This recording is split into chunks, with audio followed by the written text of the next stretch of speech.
between the United States and abroad, or wholly within the United States, including local telephone calls.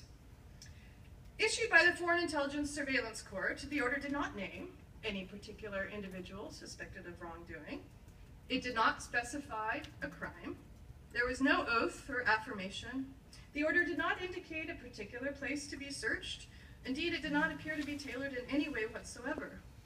Now, some people would contend that the information being collected was not private, and thus it did not deserve the protections of the Fourth Amendment. That statement does not survive scrutiny.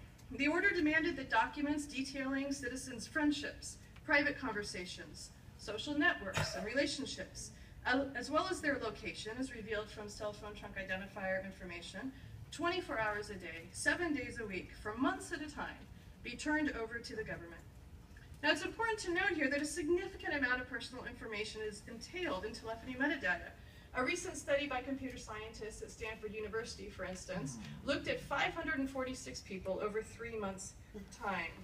They looked at the numbers dialed, the patterns in the call, and they were able to ascertain highly sensitive personal information.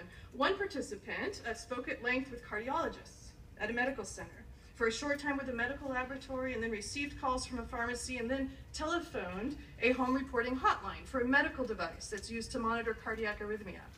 Another participant called a firearms store specializing in AR-15 semi-automatic rifles before telephoning customer service for a manufacturer that produces an AR-15 line.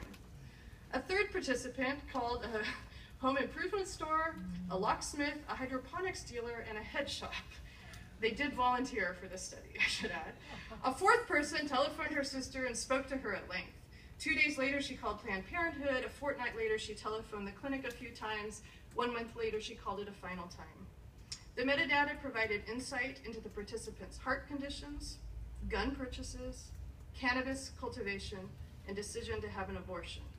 And it was a small sample over a short period of a limited number of calls. The Verizon order, it turned out, had been in place for nearly a decade, and it carried the imprimatur of the courts.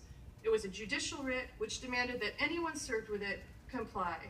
And it was being used to find evidence of criminal activity. The types of issues at stake are duplicative of the concerns at the founding.